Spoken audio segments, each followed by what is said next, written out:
ஒரு முறை ஒரு சிவன் கோவில் வாசலில் நாய் ஒன்று சுற்றிக் கொண்டிருந்தது. அருகில் உள்ள வீடுகளில் போடப்படும் எச்சி இலைகளின் உணவை உண்டு வாழ்ந்து வந்தது. அந்த கோவிலின் 11 நாள் திருவிழா தொடங்கியது. கடவுளுக்கு படைத்த உணவை வீணாக்க கூடாது என்பதால் யாரும் எச்சில் இலையை போடவில்லை. அதனால் அந்த நாய்க்கு உணவு கிடைக்கவில்லை. அந்த நாய் மிகுந்த பசியுடன் கோவில் வாசலில் படுத்திருந்தது. அப்போது கோவிலில் பிராமணர் ஒருவர் ராமாயணம் பற்றி பேசிக் கொண்டிருந்தார். அவர் ராமேஸ்வரத்தில் ராமர் பிரதிஷ்டை செய்த லிங்கத்தை பற்றி புகழ்ந்து கூறிக்கொண்டிருந்தார். அங்கே இருந்த அனைவருக்கும் ராமேஸ்வரம் சென்று சிவலிங்கத்தை தரிசிக்க வேண்டும் என்ற ஆசை வந்தது. கோவில் திருவிழா முடிந்ததும் ராமேஸ்வரம் சென்று புண்ணியம் சேர்க்க வேண்டும் என்று முடிவு செய்தனர். அதை காது கொடுத்து கேட்டுக் கொண்டிருந்த அந்த நாய்க்கும் ராமேஸ்வரம் செல்ல வேண்டும் என்ற ஆசை வந்தது. கஷ்டப்பட்டு எத்தனை நாள் தான் இந்த எச்சில் உணவை உண்டு பிழைப்பது, நாமும் புண்ணியத்தை தேடி செல்ல வேண்டும் என்று முடிவு செய்தது. திருவிழா முடியும் வரை அந்த பிராமணரின் வார்த்தைகளை கேட்டு அந்த நாய்க்கு பக்தி அதிகமானது. திருவிழா சிறப்பாக முடிந்தது. சரி, ராமேஸ்வரம் செல்லலாம் என்று நாய் புறப்பட்டது. அப்போது அருகில் இருந்த வீட்டின் வாசலில் சத்தம் கேட்டது.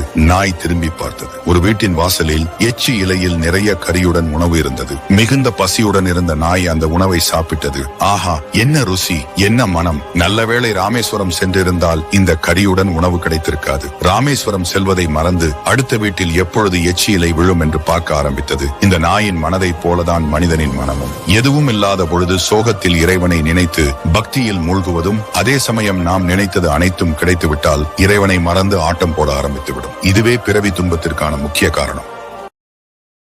Download ShareChat.